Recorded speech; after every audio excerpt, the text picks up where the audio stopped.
एक दिन शिवानी और प्रज्ञा रसोई में खाना बना रही होती हैं। तभी प्रज्ञा को रसोई में एक चूहा दिखता है और वो जोर से चिल्ला पड़ती है, दीदी वो देखो चूहा।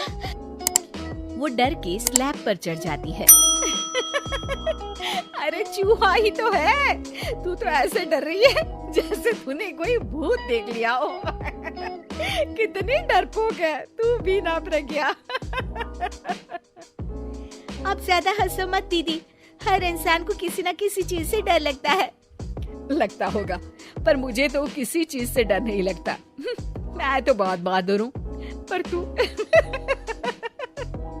हद कर दी भाई, एक चूहे से डर गई है। एक दिन प्रज्ञा अपने कमरे से बाहर निकल रही होती है और तभी शिवानी उसे पीछे से आकर डरा देती है। प्रज्ञा एकदम से उछल पड़ती है। दीदी ऐसे भी कोई मजाक करता है क्या?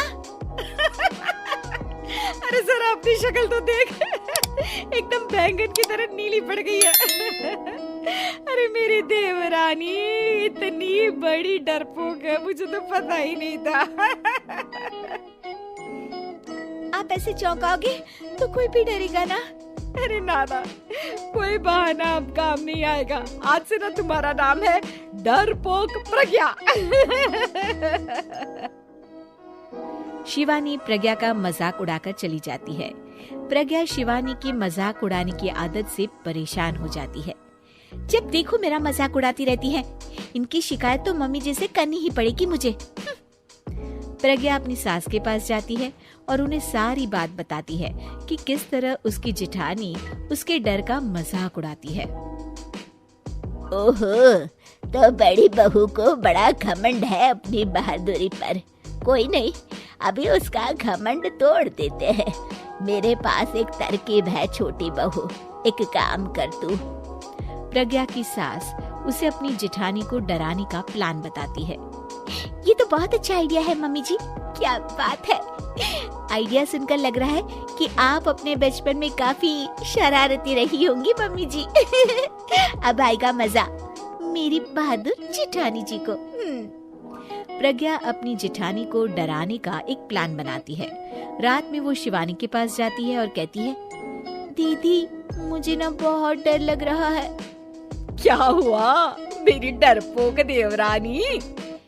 दीदी मैं छत पर गई ना तो मुझे ऐसा लगा कि कोई वहाँ है। ऐसा लगा जैसे मुझे कोई वहाँ देख रहा था, जैसे कोई साया।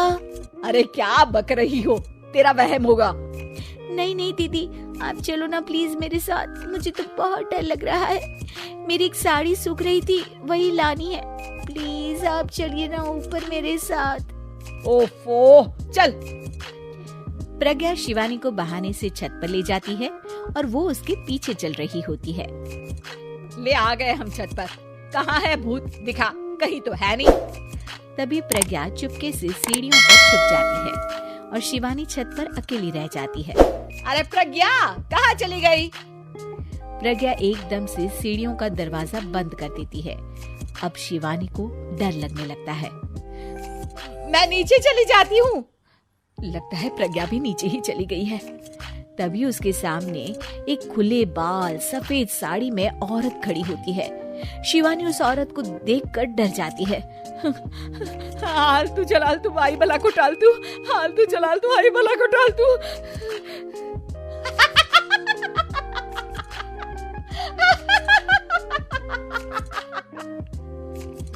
चुड़ैल की हंसी सुनकर शिवानी बुरी तरह डर जाती है।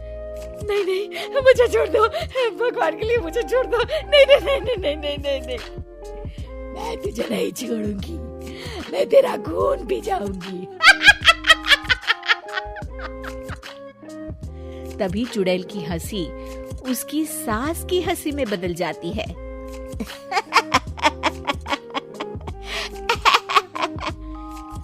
मम्मी जी, ये तो मम्मी जी की आवाज है। शिवानी आंख खोलती है तो सामने उसकी सास चुड़ैल का मेकअप करके खड़ी होती है और प्रज्ञा और उसकी सास जोर जोर से हंस रहे होते हैं। क्यों मेरी बहादुर जेठानी जी, आप तो कहती थी कि आप किसी से नहीं डरती। ये तुमने अच्छा नहीं किया प्रज्ञा। और सासू माँ आप भी इसके साथ मिलकर। और नहीं तो क्या बहू, तुम अब मेरी छोटी बहू का ऐसे मजाक बनाओगी तो मुझे तो चुड़ैल बनना ही पड़ेगा ना।